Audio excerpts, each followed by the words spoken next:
Hello and welcome to PFF Wire. I'm Doug Kyed, joined as always by Brad Spielberger. Brad, how are you doing on this Monday afternoon? Doing fantastic. Great game last night, and we'll never drop out of a StreamYard again. Got some fresh hardware, so looking forward to making it through a full half hour with you.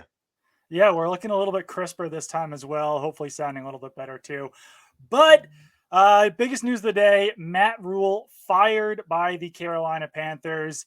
I don't think this came as a massive surprise to either one of us. I actually even kind of hinted that this was going to be a possibility in this week's rumor roundup. So make sure to keep it on pff.com for all of your news and his analysis as always. And we even talked about this a little bit last week that there was a potential that Matt Rhule could get fired. I'm not sure if we knew that was going to be happening this early, but after another kind of no-show against the San Francisco 49ers, this just felt inevitable that it was going to be coming eventually. So you might as well just fire him now, promote Steve Wilks to interim head coach. They also fired their defensive coordinator, Phil Snow. They also fired a assistant special teams coordinator. So kind of a lot moving on there in Carolina. Curious to see how the team responds to it, but I can't imagine there being, I don't know, that like a huge turnaround for Carolina or anything at this point. No, certainly not. Yeah, so there's so many different angles here that I think we should dive into. But first and foremost, getting the San Francisco 49ers defense of all teams when you're trying to, kind of coach and save your job and score points on an offense that simply cannot score points and never really did during the Matt Rhule era. That was about as bad of a matchup as you could draw. Yeah, you mentioned Steve Wilks. You also had Ben McAdoo as offensive coordinator. So you do have two coaches that have head coaching experience. I think maybe, setting that framework up going into the season provided a bit of a foundation to where, look, I hate the term lame duck, whatever, but the odds he stayed, even if they did somehow go, near 500 with, Baker Mayfield were pretty low. He gets $40 million to leave the door though. So that's always nice. Yeah, not a bad deal. And I mean, this was inevitable for a number of different reasons. He did not have a lot of success whatsoever as the head coach there, but also there just was no offensive improvement whatsoever, no matter who was at quarterback for the Carolina Panthers. And that was really kind of exemplified this year because I think that a lot of people thought that the Panthers could be kind of a dark horse playoff candidate with Baker Mayfield at quarterback. He had had success early in his career with the Cleveland Browns. They'd made the playoffs with Baker Mayfield at quarterback. And Mayfield has been pretty terrible so far this season, for lack of a better term. And if you look at the Panthers, overall quarterback PFF grade since Matt Rhule came in as head coach, they are dead last in the NFL, whether it's Sam Darnold, whether it's Teddy Bridgewater, whether it's Cam Newton, whether it's Baker Mayfield. So I think that that's one of the biggest reasons why they had to make this move. And I think it probably would have helped a little bit if they had gotten a young, hot shot offensive coordinator. But I think that a lot of people around the NFL knew that this was going to be a possibility early in the season that Matt Rhule could get fired. So there's no reason for a young offensive coordinator, a young quarterback coach, or whoever it would be to, agree to join the Panthers as an offensive coordinator to help turn this team around. And that's how they kind of wound up with Ben McAdoo. And I think that was the first tell of the offseason. I mean, I think Pep Hamilton in Houston turned down an interview. Jay Gruden, the former head coach and former offensive coordinator, turned down an interview. I think there were other coaches that just declined to even take an interview, much less take the job. And I think that probably tells you a lot right there. At the same time, you could probably argue, yes, the Baker Mayfield move probably was made with a, hey, look, we're giving you another guy, another opportunity. Maybe make it earlier in the offseason. I don't care who you bring in. Right. I mean, Russell Wilson had a full offseason. He still can't do anything on offense. Bring in Baker Mayfield to learn his 8th NFL playbook with, 3.5 weeks before week 1 kickoff. It kind of still didn't really help the situation. I think so. Just some of the other takeaways I want to go with here. Yeah. I think there's a lot of kind of fallout from this. And first and foremost may be that if folks don't recall, this is a 6-year, I want to say $70 million deal when it was signed. And owners around the NFL, kind of similar to the Deshaun Watson fully guaranteed deal, were not happy with a first-time NFL head coach getting a, what is perceived to be the value of a veteran head coach. And a long term on 6 years. That may not happen again in the near future. Yeah, and I also think that teams might be hesitant to hire a head coach from the college ranks at this point too, because of how poorly this went with Matt Rhule. And the Arizona Cardinals have certainly had more success than the Carolina Panthers have, but it's not as if the Cliff Kingsbury experiment has gotten off to a roaring success either. And obviously, that's a much different scenario. I mean, Cliff Kingsbury was a head coach in college who got fired, who was going to be an offensive coordinator in college, and then wound up getting the offer to become the Arizona Cardinals head coach. So even that is a little bit different than Matt Rhule, who had a lot of experience building up programs in college, had success as a head coach, was not anywhere close to getting fired by Baylor at that point. But I think that that's the next step now for Matt Rhule, is to go back to college. But he's got $40 million left on that contract, and any deal that he accepts to become a college head coach gets subtracted from that $40 million. So it's going to be curious to see if he actually does wind up taking one of those college jobs right away. Arizona State, pretty attractive right now. You've got Nebraska that's pretty attractive right now. Who knows what happens with Auburn, some of these other, teams around the NFL or around the college who think to themselves, hey, if we can get Matt Rhule, then maybe we could upgrade it at head coach. But I think that that's probably going to be the next step for Matt Rhule. Yeah, we didn't even talk about Urban Meyer. Speaking of coaches jumping from the college ranks to the NFL. Yeah, that's a good point. I actually hadn't dove into it. It's a great note from you right there. I would imagine, or I would have guessed, that NFL deals would have worked against it. But if a college job also offsets, look, we've heard from coaches in this current landscape. He now, would you rather make money, sit around, or go call a bunch of 18-year-olds and try to recruit them and hammer the transfer portal and work on NIL deals and do all these things, or just sit back and collect your money? Last thing I'll say, I'm not trying to name drop or anything like that, but I did have the opportunity to meet Matt Rhule. I think he makes just so much more sense in college. He gave a keynote address at an event I was at. I wanted to run through not one, but two brick walls by the time he was done speaking. He is a phenomenally motivational speaker, all those things. But I think during, that same time, you could kind of tell, like, does this really play in an NFL locker room with a bunch of fully grown adults and guys that are looking to make money and be successful at the highest level of professionalism?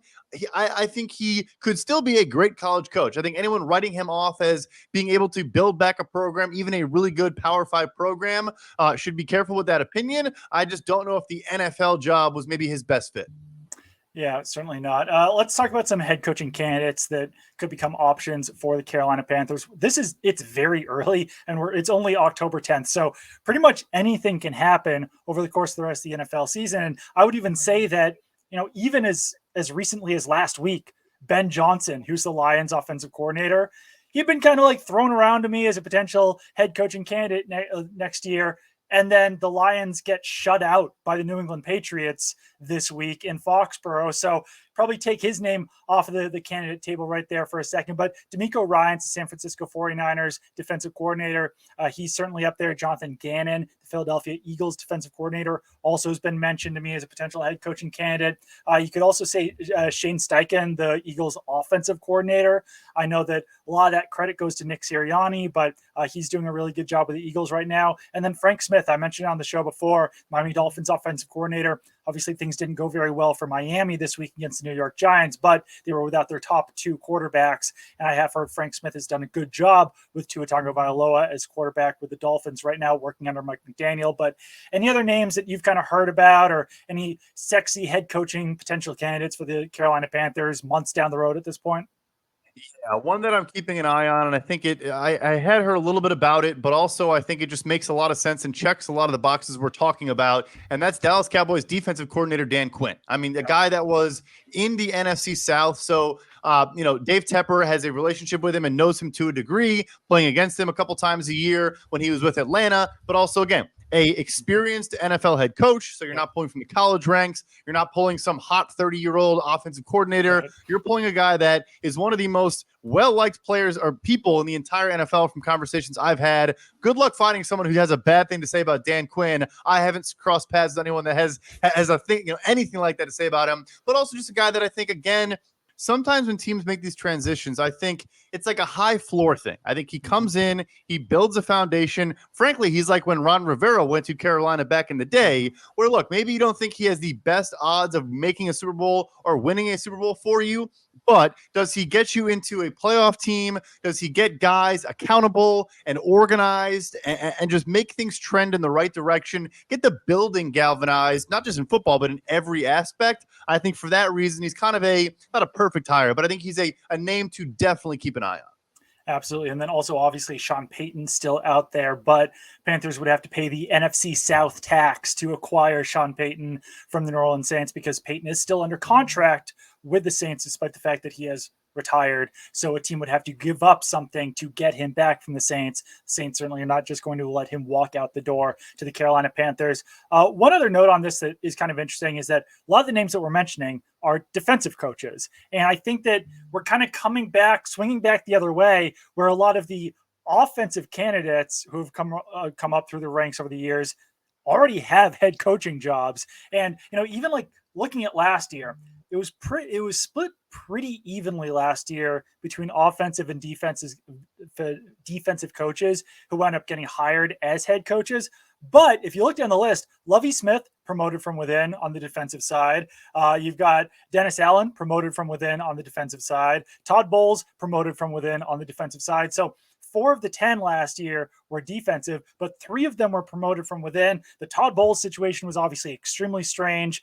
So Matt Eberflus was really the only one who was hired from outside on the defensive side of the ball. And I do think that we flipped that the other way this year, and we probably do see more of those defensive style coaches getting hired as head coaches, just because there's a lot of those candidates out there and there's not a lot on the offensive side. Let's talk about the Carolina Panthers some more. Baker Mayfield will be out, seems like, for a few weeks with a high ankle sprain. Another quarterback dealing with a high ankle sprain here. Now you've got PJ Walker likely to fill in unless Sam Darnold can get ready really quickly here, who's dealing with his own high ankle sprain. But not a great start, I'd say, to the Steve Wilkes era as their interim head coach, to be putting PJ Walker out there. But at the same time, PJ Walker hasn't been that much worse than guys like Baker Mayfield and Sam Darnold over the last few years. That is certainly true, but talk about a guy who's basically just been handed the worst situations in the world in the NFL. I shouldn't even laugh. It's really not fair. It's honestly not that funny. No, it's not. Obviously in Arizona, it was a disaster of a roster. He gets a 1-year, placeholder year, and then they obviously kind of overhaul the entire thing. The GM who gave him no talent is still there, just signed a 6-year extension, and Wilkes obviously, bouncing around to Mizzou in college, now back in the NFL. So, I think it's cool that he gets an interim gig. Mm-hmm. I doubt he has a great chance of actually earning the job full time, but maybe he does, and that's something he can earn. The players can maybe galvanize around him, that type of thing. But yeah, as for the quarterback, right, it can't get much worse than what it's been. So why not take a look at a guy that has played some good football in the spring leagues and has looked good at times in the NFL, like you said, at least on par with the the early draft picks that he's going up against, and maybe the locker room too. I would imagine they're a little bit motivated, a little bit excited.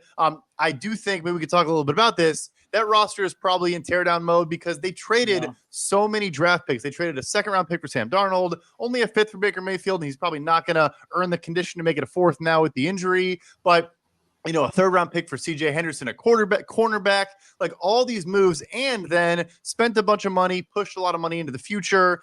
It's not an attractive job. Look, there's only 32 of them. Someone will certainly take it. You have a billionaire owner that I think is relatively patient. I think it's got pretty bad, but the roster and the resources are about as bad as it gets.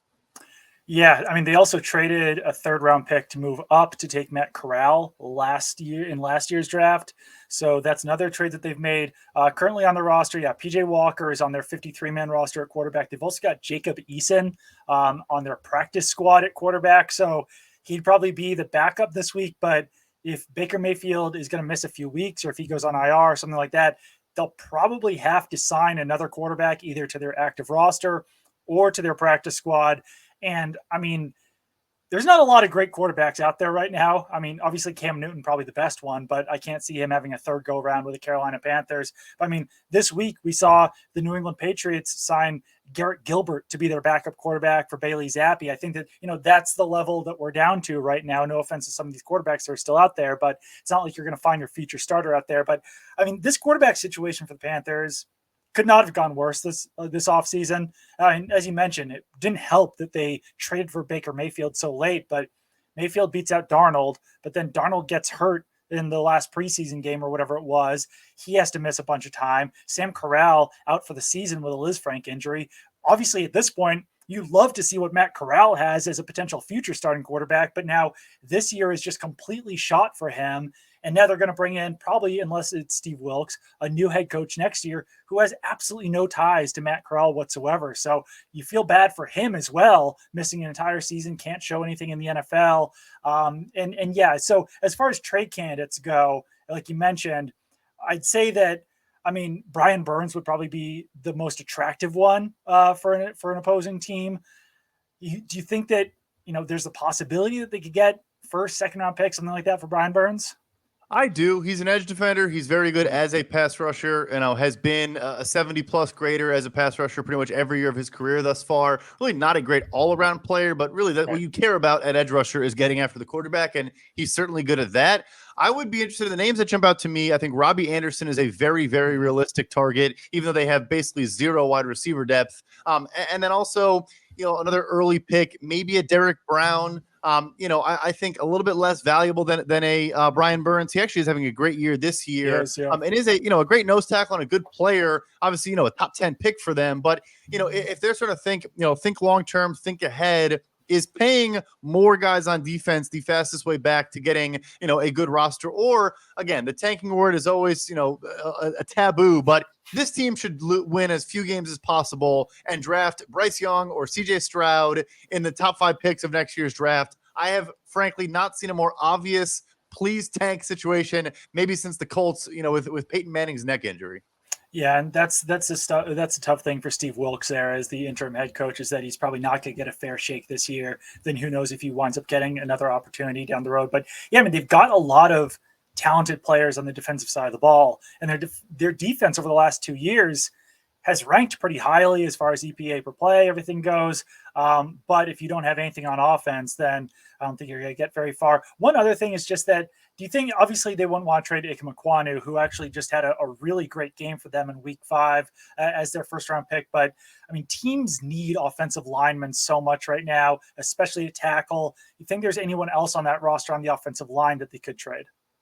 Just because their offensive line has been such a struggle for so long, I would say no, except for there is one answer, actually. They signed Bradley Bozeman to a 1-year deal this offseason to play center. He actually has not played. It's been Pat Elflein, who is kind of bounced around the interior. I don't see why you would keep Bozeman, and I'm sure he also would love to go somewhere else where he maybe could play. Think about Tampa Bay, obviously losing Ryan Jensen. They have some internal candidates, but I think Bozeman would be an upgrade there. I guess that's in the same NFC South division. We have seen some more intra-division trades recently, but he jumps out to me as another kind of obvious candidate.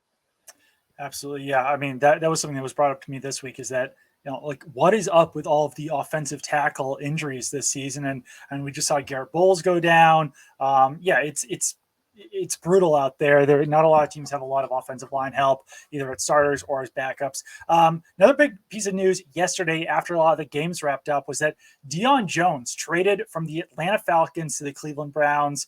The Browns only had to give up a 6th round pick in 2024, and the Falcons got Dion.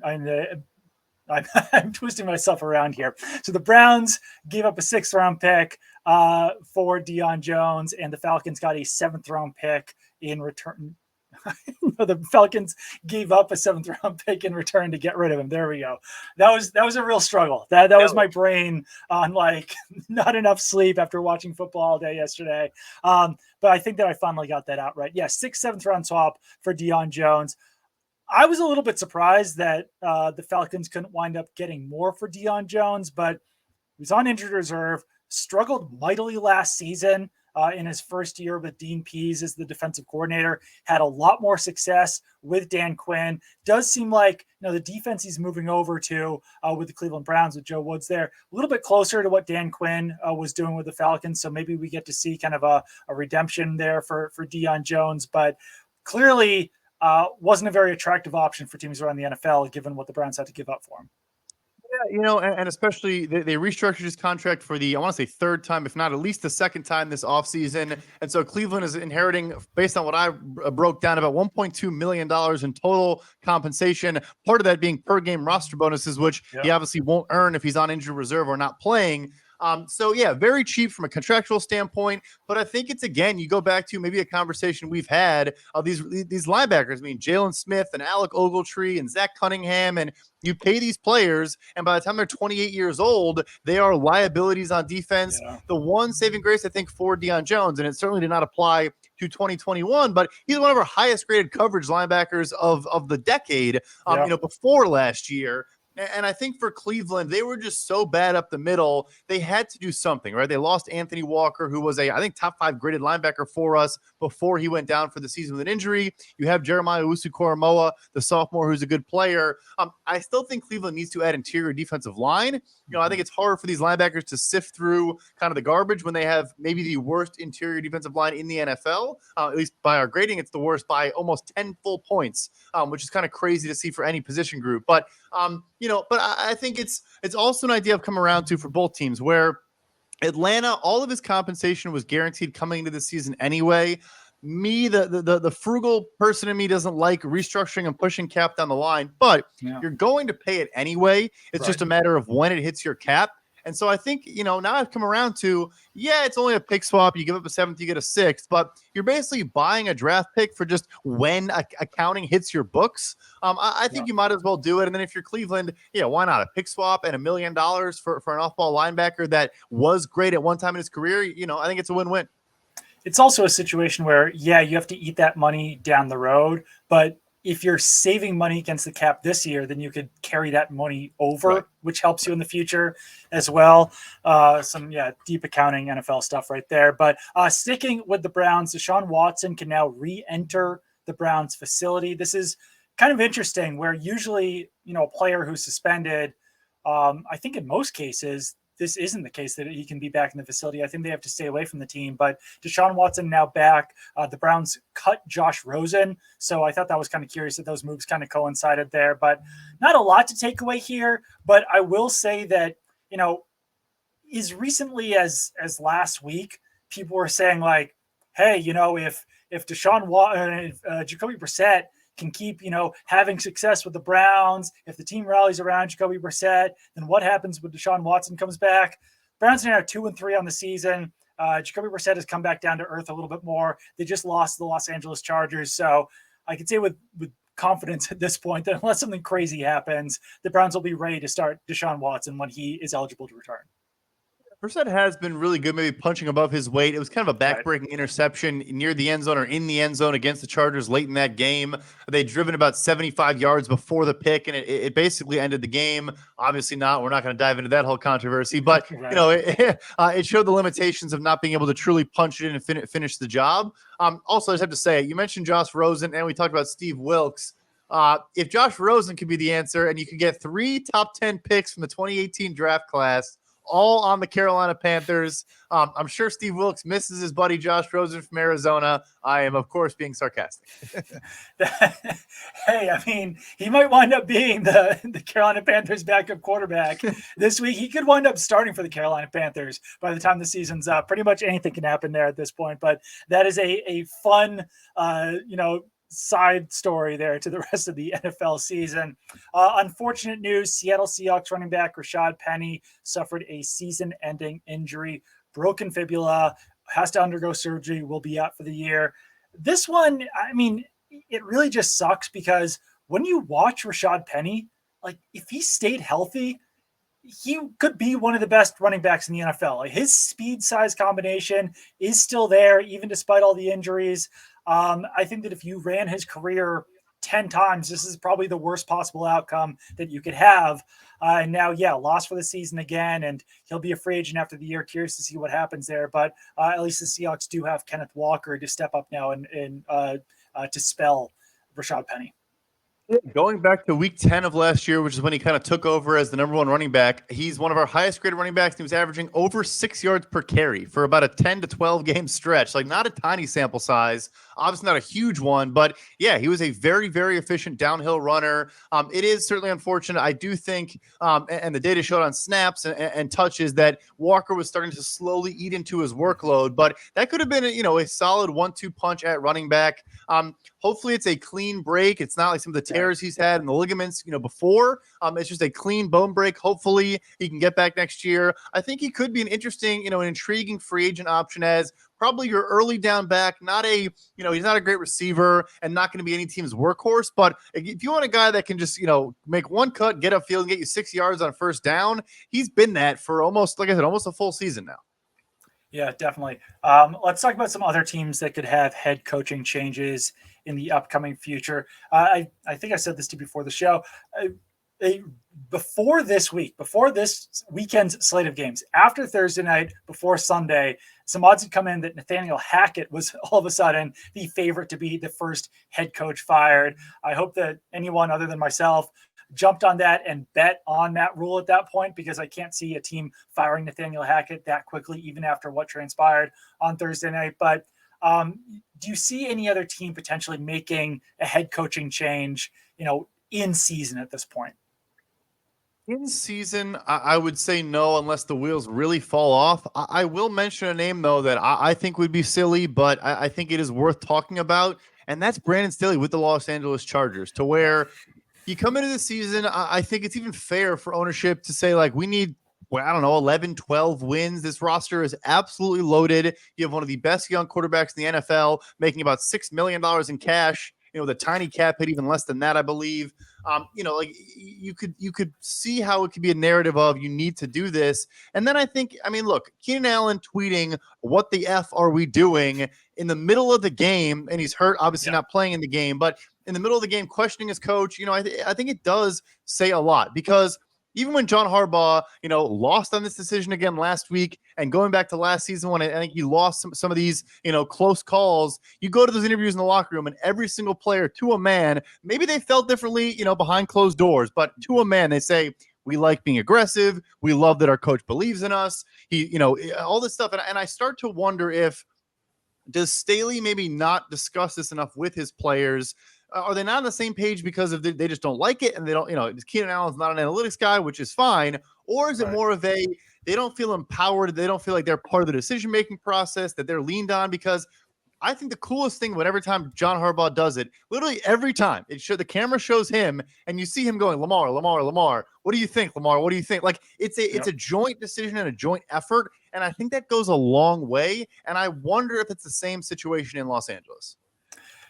Yeah, I'm not sure if it is, based on, just rumblings around the NFL, just kind of rumors that are tossed around.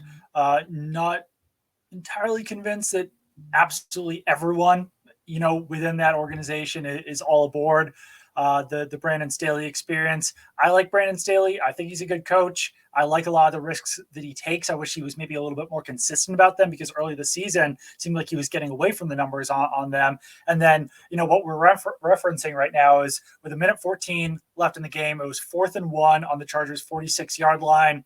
The Chargers went for it rather than punting at that point. Justin Herbert threw an incomplete pass to Mike Williams, giving the Browns the ball. They pretty quickly got 10 yards, wound up missing a 54-yard field goal that would have won them the game, because the Chargers only led 30-28 at the time. So Keenan Allen clearly wanted the Chargers to punt at that point. A lot of people have even said that I didn't hate the decision, but the play call itself was a little bit of a mess. So, yeah, I think that, analytically, I think the numbers actually favored doing what the Chargers did at that point. But I can understand that with Jacoby Brissett on the other side of the ball, asking him to drive down the field with 1:14 left on the clock probably wasn't, and no timeouts at that point, I don't think. I don't think that was going to happen. Zero timeouts for Cleveland. Yep. Yeah. So, I can certainly understand the second guessing there. And like you mentioned, Keenan Allen has to be perhaps the most respected player on the team. If he's not the most, then he's certainly up there. To tweet, WTF are we doing? And he kept the tweet up too. It's not like he deleted it afterwards. I think that kind of tells you all you really need to know at that point. I just going through the odds right now for next NFL head coach fired. Cliff Kingsbury is actually the favorite at 3-2. Then you've got Nathaniel Hackett, Ron Rivera, Dan Campbell, Frank Reich, Kevin Stefanski, Matt Eberflus, Pete Carroll, and Mike Tomlin. It's interesting that Kingsbury is now leapfrogged Nathaniel Hackett, but as we mentioned before, another one of those former college head coaches that hasn't gone particularly perfectly in the NFL. Let's just do a roundabout right now. Anything else that's on our mind right now? I think that the Bailey Zappi situation in New England right now is pretty fascinating because I certainly don't think that you're going to bench Mac Jones for Bailey Zappi or anything like that. But I will say that after only 1 week of Bailey Zappi winning against Detroit Lions, looking very competent in that game, there is a faction of the Patriots fan base which is saying like, "Hey, let's roll with Bailey Zappi." I think that Mac Jones will prove doubters wrong once he gets back in there, but just pretty fascinating to see Bailey Zappi start a game, win a game as a 4th-round pick rookie. I think it's also in a larger conversation. This week kind of displayed it a bunch, and the Patriots have been doing this better than anyone for a long time, is that teams do not take advantage of this enough, where if a guy falls to you in the later rounds at quarterback, here's the thing now. Let's say hypothetically he does never start again, but you can let Brian Hoyer go, and you can have a dirt cheap backup for 3 more years of rookie contract behind Mac Jones. That's your worst case scenario in this situation. A guy that you trust, like you said, looked competent, will obviously get better as time goes on. And look, we joke about him. His name's funny, all that. He broke a bunch of Joe Burrow's records in college last year at Western Kentucky. I mean, the guy is a winner and is productive and looked really good in that game. But I say it's a trend because that is why Jalen Hurts is a Philadelphia Eagle. They had Carson Wentz on the roster and used the 50th or 51st overall pick in the 2nd round on Jalen Hurts. Now we're here. Jacoby Brissett starting in the NFL. Jimmy Garoppolo starting in the NFL. Even Miami, look, they got blown out, but they had to bring in Skylar Thompson, their 3rd-string quarterback, a 7th-round pick this year. I actually thought he looked okay. Like, to come into a game where you didn't know you were going to play, you're behind Teddy Bridgewater, and, I thought he looked at least serviceable. And I just think that not enough teams, I think there's all this ego and all this, we don't want our quarterback to get upset, or we don't have to think his job's at risk, and yada, yada, yada, yada. Managing egos is frankly the most difficult part of the entire job, but also, in my opinion, kind of why you hire guys and a big part of the job. If you can't figure out how to get all these guys who look, most of them are in college, and some 5-star hotshot recruit is coming in to take their job every single year. Look at Mac Jones at Alabama for one example. But anyway, rant over. But I just think it's something that not enough teams are taking advantage of. And this weekend was on display just how valuable it can be. I will also say that, obviously Mac Jones was the better prospect, better pedigree, top 15 pick, went to Alabama, all those things. I don't know if they're like Bailey Zappi and Mac Jones' skill set are that much different, which certainly helps you when that's your backup quarterback. I think that when the Patriots drafted Bailey Zappi, they thought, okay, this guy will be Brian Hoyer for the next 15 years. But I don't know if that's, a positive for Bailey Zappi or a negative for Mac Jones, that when you look at them, they're not really that much different. So I think that a guy like Bailey Zappi can step in pretty admirably when Mac Jones goes down. I think that that's the hope for the future, that he will continue to be able to do that. Maybe eventually he'll wind up getting a starting opportunity. But anything else around the NFL that you're kind of monitoring right now? Oh, I think we continue to see just a lot of low scoring, particularly in divisional games. It's just been, no one can score the football. And I think it's going to be interesting if there is kind of a counter and a counter punch to this on offense. I think it's interesting with Miami, where I think a lot of folks, when they think of Tyreek Hill, they think of Jalen Waddle, they think of the bombs down the sidelines, which is kind of what too high coverage is designed to prevent. But Tua Tagovailoa made his money at Alabama throwing mesh route concepts to Jalen Waddle and those guys, just streaking across the middle of the field. And I think finding guys that are comfortable throwing over the middle and those intermediate passes over the middle of the field where you can attack too high coverage, like I think we're going to see this counterpunch from offenses. And whoever can figure that out first, I think this wide zone offensive scheme that comes from Shanahan and all those guys, like they do well in that, play action plays into it, all this pre-snap motion, all this window dressing.